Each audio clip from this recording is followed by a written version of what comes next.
தமிழக சட்டப்பேரவையில் 2016-2017 ஆண்டுக்கான நிதிநிலை அறிக்கை மீதான விவாதம் நடைபெற்று வருகிறது. இது குறித்து நமது செய்தியாளர் சஞ்சீவியிடம் கூடுதல் தகவல்களை தற்போது கேட்கலாம். சஞ்சீவி, வணக்கம்.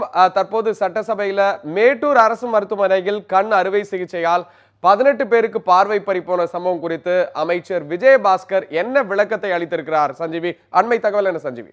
ஜபசிங், 2016-17 ஆண்டுக்கான பட்ஜெட் மீதான 3வது நாள் விவாதம் இன்று காலை முதல் தொடங்கி நடைபெற்றுக் கொண்டிருக்கிறது. இன்று காலை சட்டப்பேரவை தொடங்கியதற்கு பிறகே பட்ஜெட் மீதான விவாதம் தொடங்குவதற்கு முன்பாகவே திமுக சார்பாக திமுக சட்டமன்ற உறுப்பினர் திரு ராஜேந்திரன் இந்த கேள்வியை எழுப்பினார். குறிப்பாக கடந்த மாதம் மேட்டூரில் 18 பேருக்கு அறுவை சிகிச்சை நடந்தது, 18 பேருக்கும் பார்வை பறிபோனது. இந்த விஷயத்தை பற்றிய விளக்கத்தை திமுக சட்டமன்ற உறுப்பினர் திரு ராஜேந்திரன் கேட்டார்.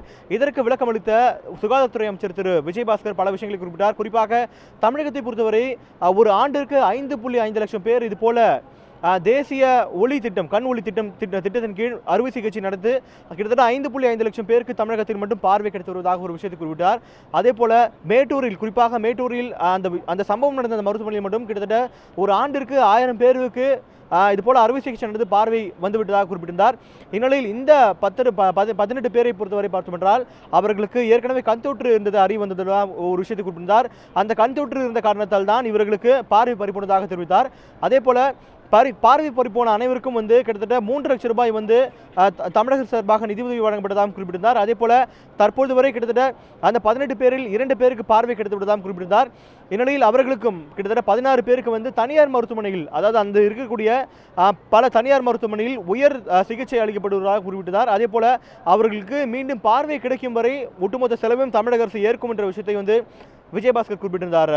ஜபசிங், தொடர்ந்து பேசிய எதிர்க்கட்சித் தலைவர் ஸ்டாலின் பல விஷயங்கள் குறிப்பிட்டார். குறிப்பாக இந்த சம்பவத்திற்கு பிறகு, அதாவது மேட்டூரில் இந்த சம்பவம் கண் பார்வை பறிப்போன பிறகு தமிழகத்தில் இருக்கக்கூடிய கண் பார்வை மருத்துவமனைகளில் எதிலும் அறுவை சிகிச்சை நடைபெறவில்லை, அதாவது கண் மாற்றும் அறுவை சிகிச்சை நடைபெறவில்லை என்ற குற்றச்சாட்டை திமுக ஸ்டாலின் எதிர்க்கட்சித் தலைவர் ஸ்டாலின் குற்றச்சாட்டினார்.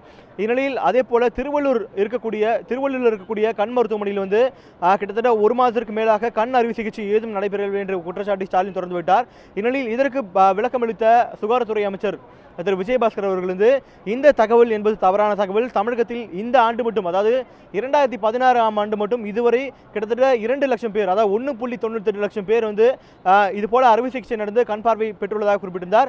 இதே போல திருவள்ளூர் கண் மருத்துவமனை பொறுத்தவரை கண்டிப்பாக விசாரிப்பேன் என்ற விஷயத்தை குறிப்பிட்டிருந்தார். தொடர்ந்து பேசிய ராஜேந்திரன், திமுக சட்டமன்ற உறுப்பினர் ராஜேந்திரன் இது போல இந்த விஷயத்தை பொறுத்தவரை 3 லட்சம் என்பது அவர்களுக்கு இந்த நஷ்டஈடு பத்தாது. இந்நிலையில் தமிழக சார்பாக 1 கோடி ரூபாய் வழங்க வேண்டும் என்ற விஷயத்தை குறிப்பிட்டிருந்தார்.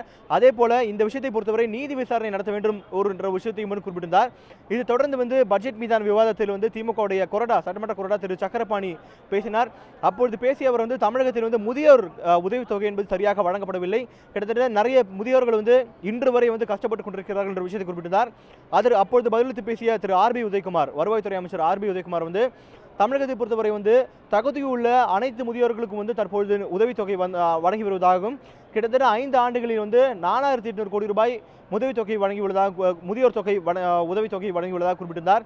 இந்நிலையில் இந்த விஷயத்தை பொறுத்தவரை சரியான ஆவணங்கள் இருக்கும் பட்சத்தில் தகுதியுள்ளவர்களுக்கு முதியோர் உதவி தொகை வழங்கப்படும் என்று குறிப்பிட்டார். அதே போல தற்போது தொடர்ந்து முதியோர்களை சேர்க்கும் பணியும் தற்போது நடந்து வருகிறது.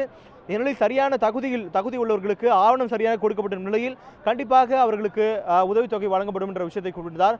தொடர்ந்து தற்போது விவாதம் நடைபெற்று வருகிறது. ஜபசிங், தகவல்களுக்கு மிக்க நன்றி சஞ்சீவி.